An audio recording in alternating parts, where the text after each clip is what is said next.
Perhaps no single name is associated with greatness in the field of art more than the name of Michelangelo.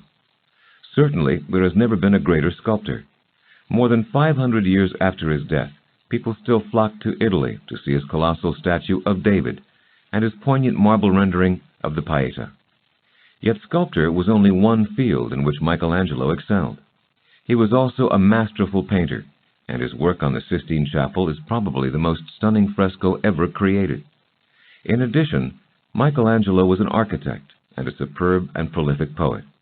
In all his versatility, he, like Da Vinci, was the consummate Renaissance man.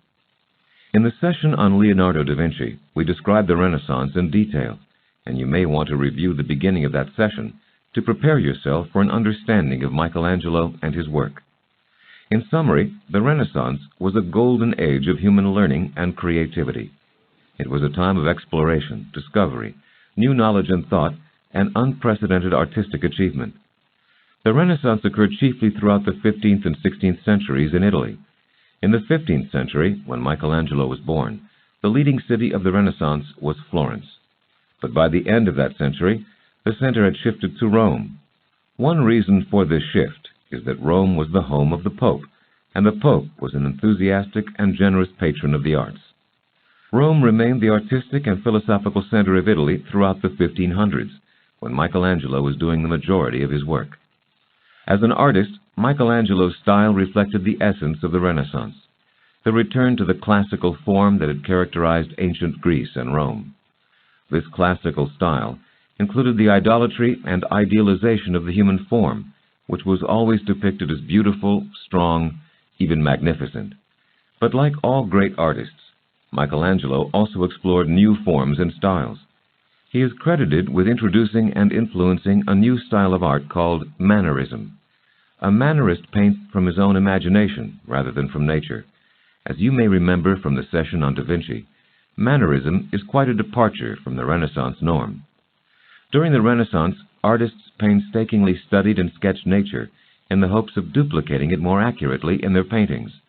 Michelangelo began to slowly shift art towards a greater reliance on imagination.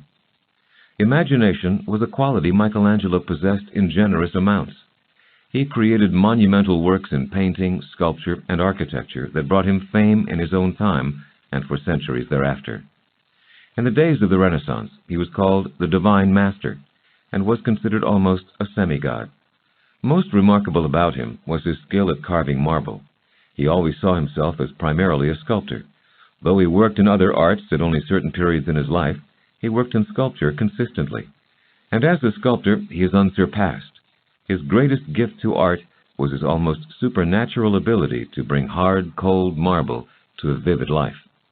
He was a man who could animate stone. His treatment of the human body, both in marble and in painting, evokes strong emotions in all who see his work.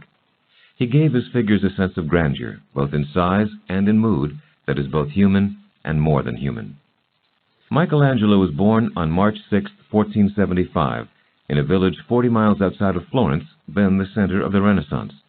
His full name was Michelangelo di Lodovico Buonarroti Simoni, but he was known simply as Michelangelo Buonarroti.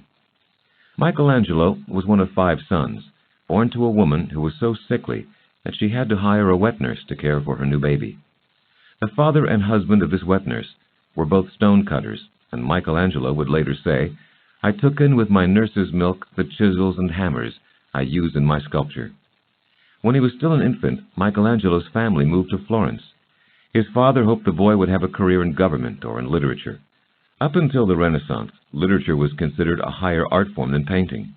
But when Michelangelo was 13, his love for art and his precocious skill was already undeniable. He became an apprentice to the painters Domenico and David del Ghirlandaio. Michelangelo was no ordinary apprentice.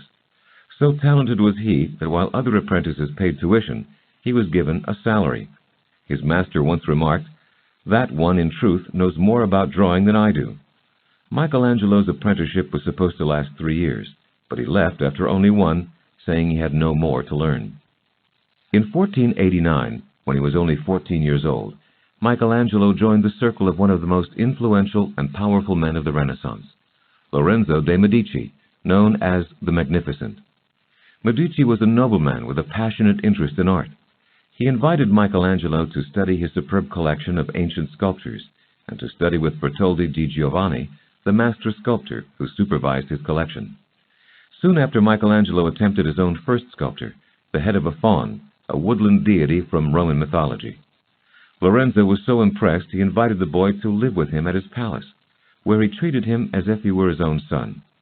Michelangelo had a generous allowance, beautiful apartments, and most importantly, access to Medici's art collection and his collection of prominent Florentines. Michelangelo spent hours in conversation with the leading poets, philosophers, writers, and politicians of the city. Meanwhile, he worked on his drawing and practiced carving on stone. His talents, so remarkable for a teenager, caused jealousy among some of the other young sculptors. One of them initiated a fight and punched Michelangelo in the face, breaking his nose. The bones never healed properly, and Michelangelo was left with an oddly flattened nose that's apparent in drawings made of him and in his own self-portraits. He had since childhood believed himself ugly, and now he became permanently convinced of it. This sense of his own lack of attractiveness often created shyness and contributed to a lifelong frustration over what he perceived to be his lack of perfection.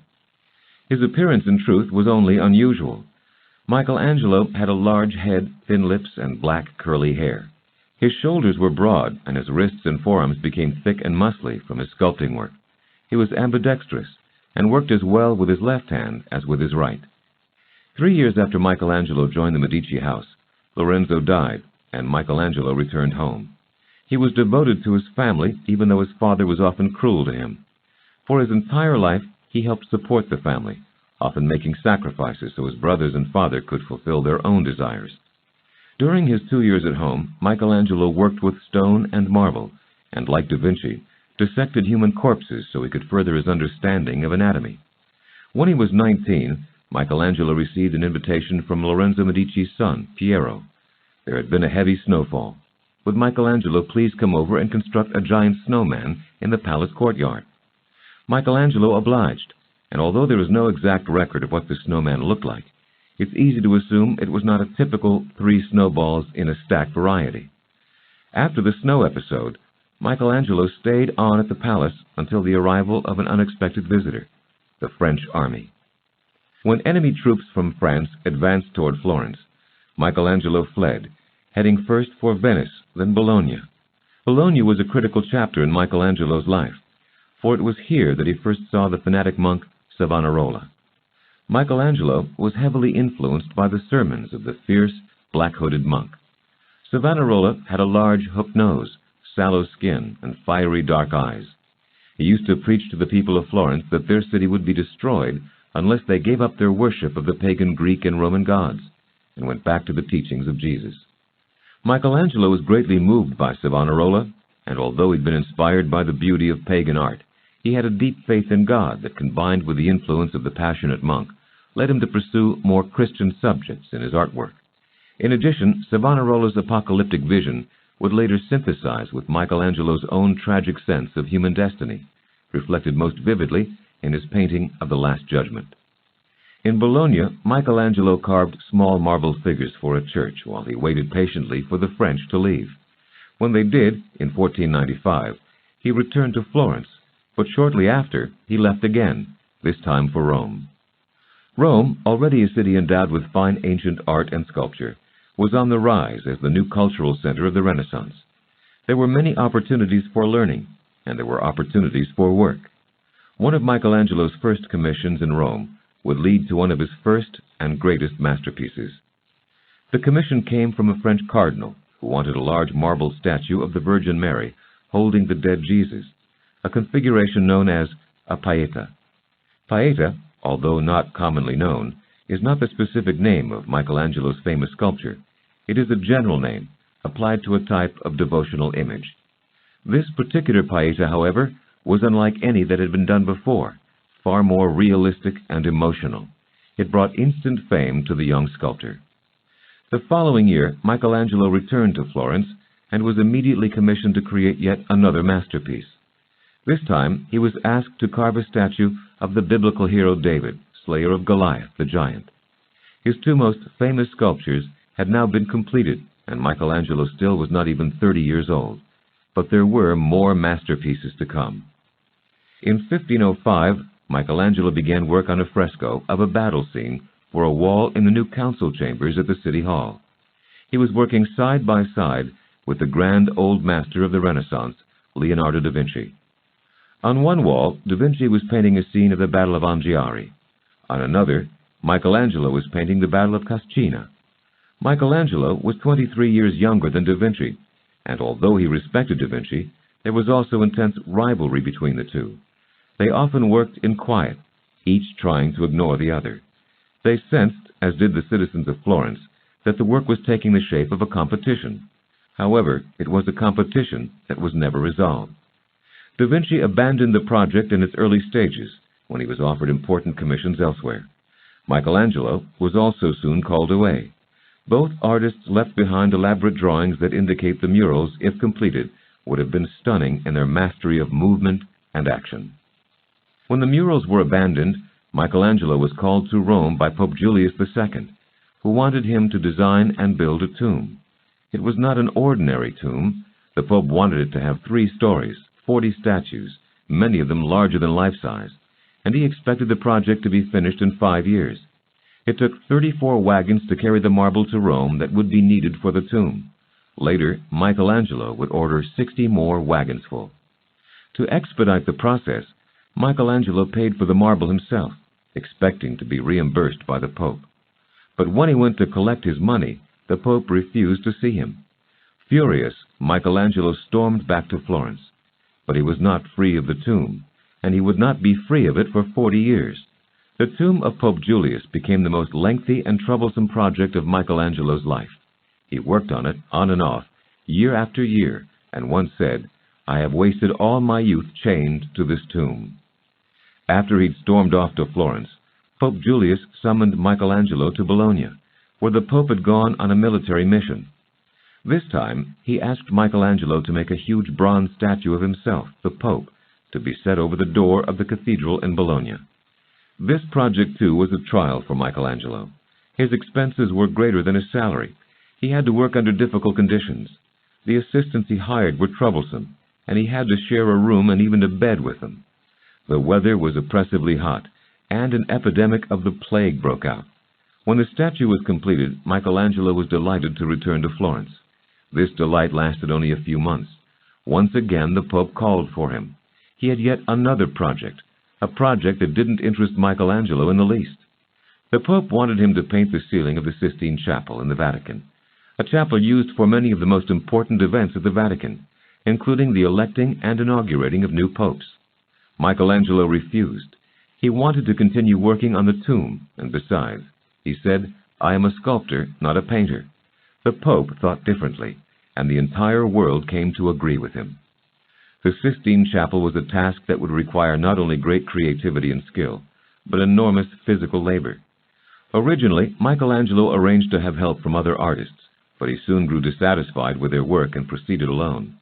He worked from a scaffold on his back, with paint dripping into his face and eyes, had muscle cramps in his extended arm and his back. He worked quickly, anxious to get back to work on the tomb for his patron, Medici. He seldom stopped to eat, munching instead on a piece of stale bread he took up to the scaffold with him. At night, he worked by candlelight, and he had a mattress brought up so he could often sleep on the scaffold. When he did leave the scaffold, it would be late at night, and even then he wore his working clothes to bed. He kept his work boots on for so long that when he finally removed them, his skin peeled off with his socks. He remarked at the time, "I strain more than any man who ever lived." Michelangelo allowed no one to watch his work on the chapel, except for Pope Julius, who sometimes showed up to pester him about when he would finish. "When I am able," Michelangelo snapped back. Meanwhile, Michelangelo was sending the money he made from the chapel home to his brother, who was trying to establish a business. Michelangelo always lived modestly and saved his earnings to send to his family.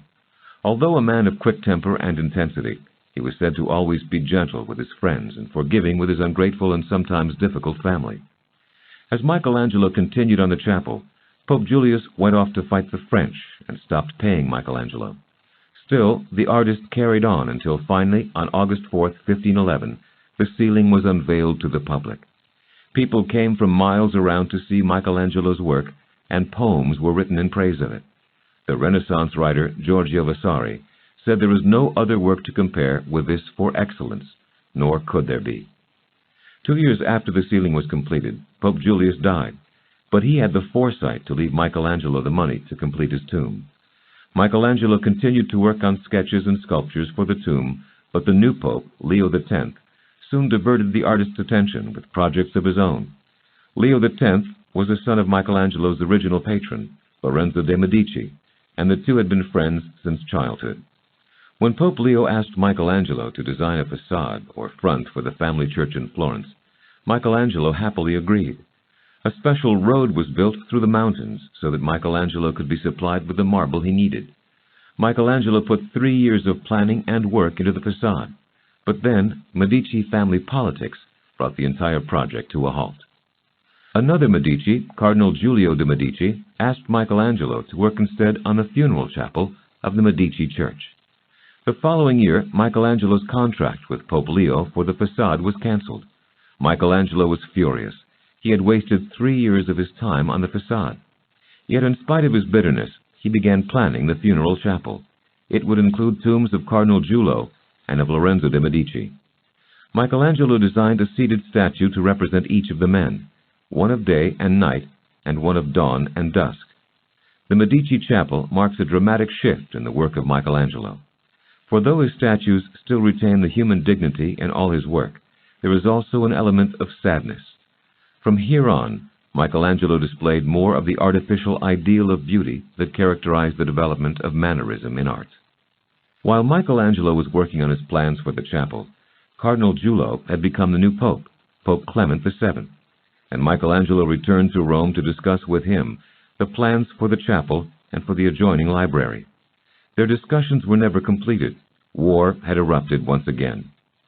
The Holy Roman Emperor Charles V had started an uprising and was marching through Italy. In 1527, Rome was invaded, the Pope was captured, escaped, and fled into exile. Back in Florence, there was also trouble. The people of the city, tired of the dictatorship of the Medicis, had revolted. The rulers had fled in terror, and now Florence was a republic.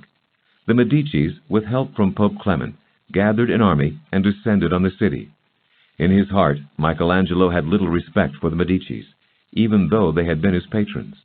His love and loyalty was with the people of Florence, and his one desire was to help the new republic fight for its liberty.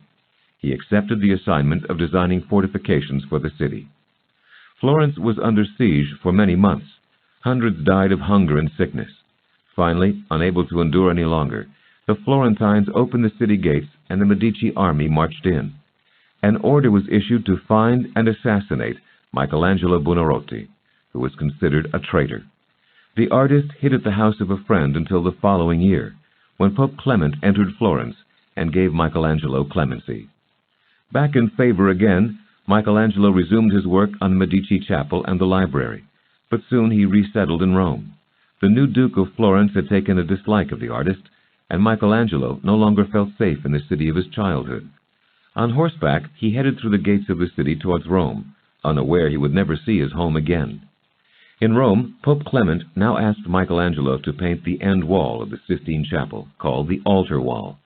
But popes came and went quickly in these days, and soon Clement died to be replaced by Pope Paul III. Michelangelo continued with the work under the new pope, but the work was difficult, and Michelangelo was often ill from the strain of it. In 1541, he fell from the scaffold and suffered a painful leg injury. After several days in bed, he returned and worked until the wall was completed. The theme of the altar wall was the Last Judgment, the day when all humans must stand before God and be judged for their actions on earth. As usual, Michelangelo allowed no one to see his work in progress. Once, when an employee of the Pope pestered Michelangelo for admittance, the artist took his revenge by including the official among the damned in hell, being tormented by devils. The man complained to Pope Paul, but the Pope replied, "God has given me authority in heaven and on earth, but my writ does not extend to hell." While working on the altar wall, Michelangelo formed a deep attachment with a noblewoman named Vittoria Colonna, a deeply religious widow who lived in a convent. The two often met on Sundays, on a hill that had a lovely view of Rome.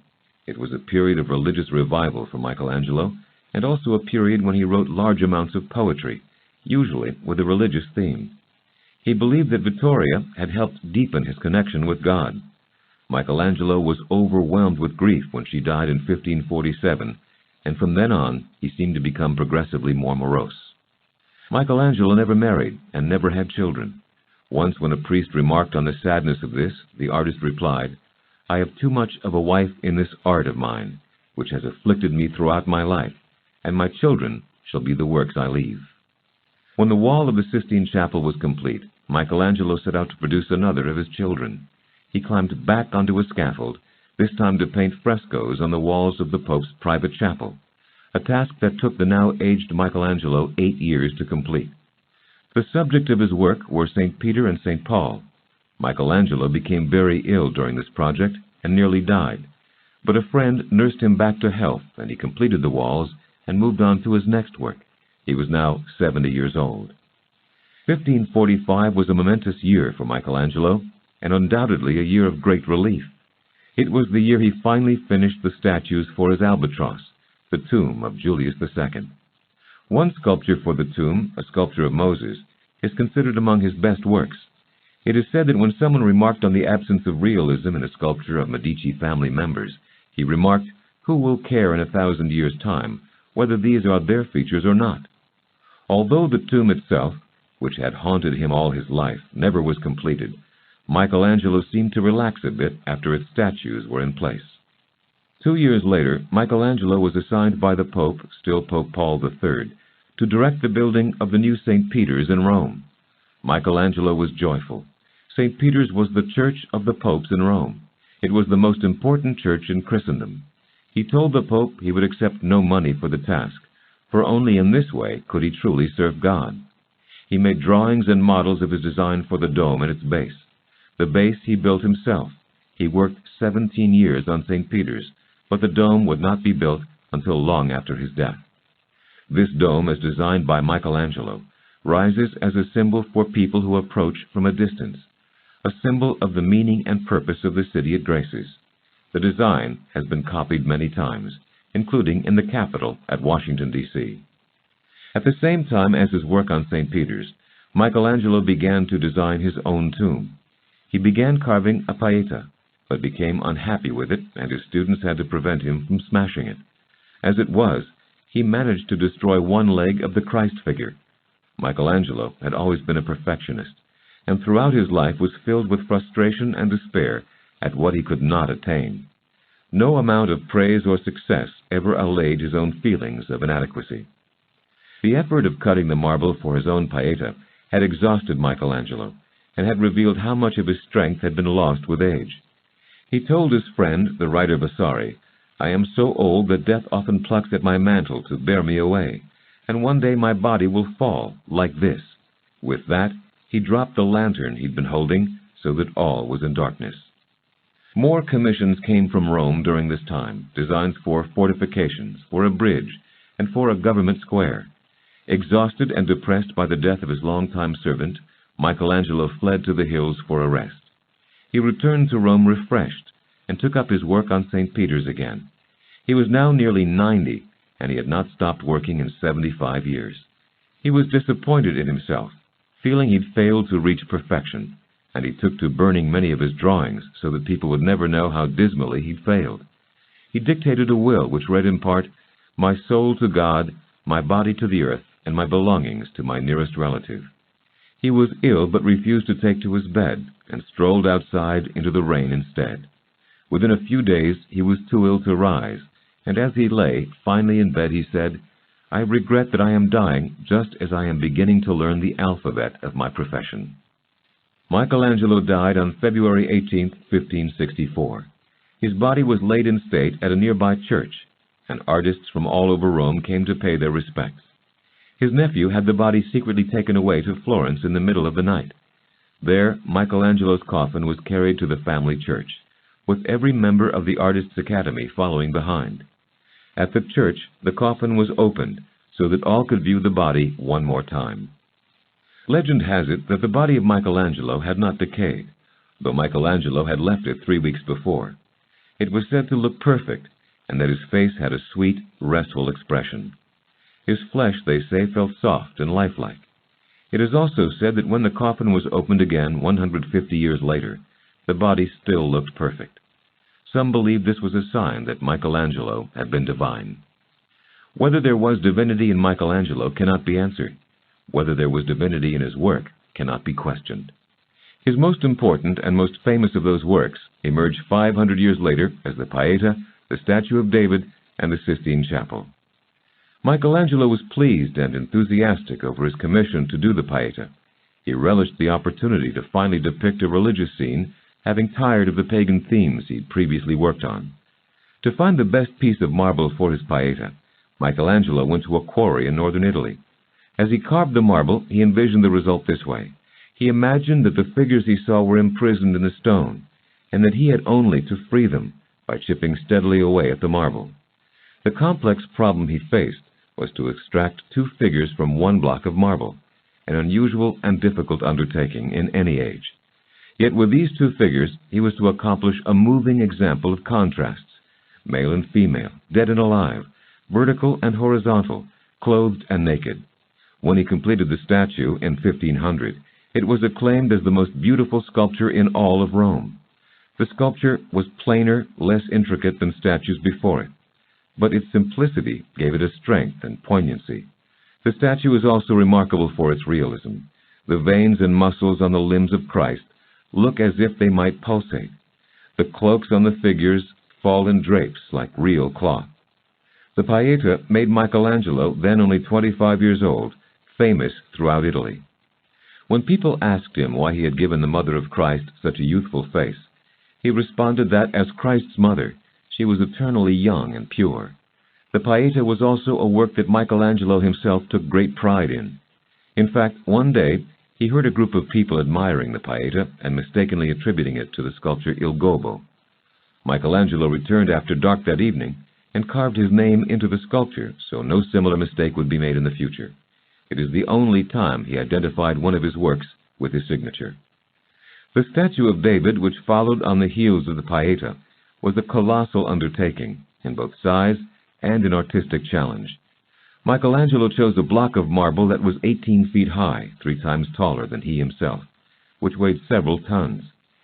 It was damaged when he found it, abandoned by another sculptor 35 years earlier. First, Michelangelo made a wax model of his David. Then he erected a shed around the marble so no one could watch while he worked. Next he began carving, looking once again for the imprisoned figure that waited within. He found it. The statue is known for its beautiful proportions and its graceful, natural pose.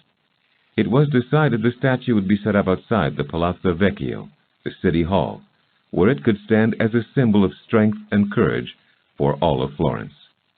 David was placed on a cart and pulled slowly through the streets towards the city hall.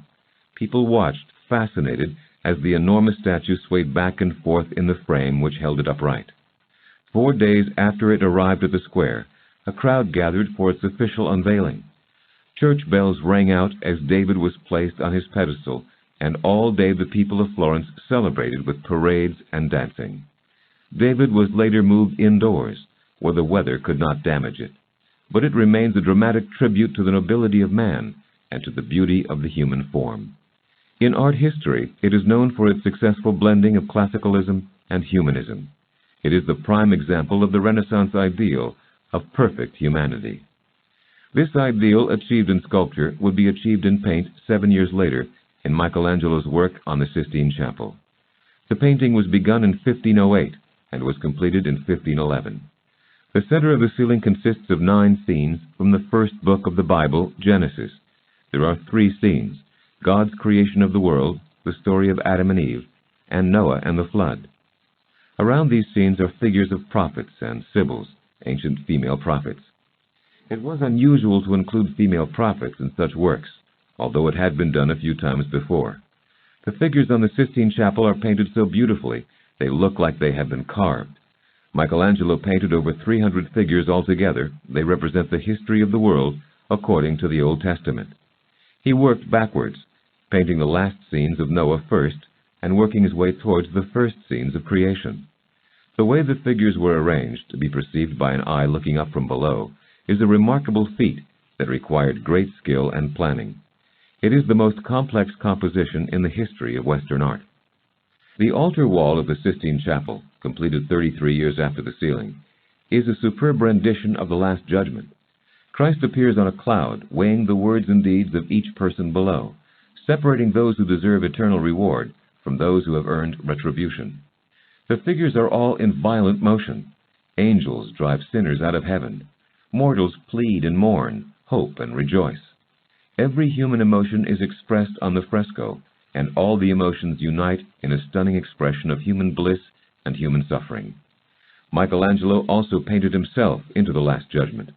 The face of the martyred Saint Bartholomew is a self-portrait. The people of Rome were stupefied at the sight of Michelangelo's work. Some were shocked by its violence. "It's a mass of wrath, vengeance, and hate," wrote one author. Others believed the painting had miraculous powers. The painting evokes from its audience the same depth and variety of emotions that are reflected in the figures of the painting itself. This ability to capture and evoke human emotion from the hard lifelessness of stone, or through the flowing mobility of paint, was a consistent aspect of Michelangelo's genius. He once wrote, "Painting and sculpture are one and the same thing. Every painter should not fail to do sculpture as well as painting, and likewise the sculptor. I mean by sculpture that which is done by taking away. That which is done by adding is like painting." Taking away and adding. To him, art was a way to discover and to enhance beauty that already existed in an invisible but attainable form. Michelangelo saw art as a divine calling, with the purpose of dignifying and celebrating the human form and human life. At the same time, he recognized the link between human suffering and beauty, between human suffering and salvation. The force, beauty, and movement of his figures is what makes Michelangelo's art fascinating to the eye. But what is fascinating to the soul is that his art, like that of Beethoven and Shakespeare, recognizes that in the tragic experience of humanity, there is also beauty.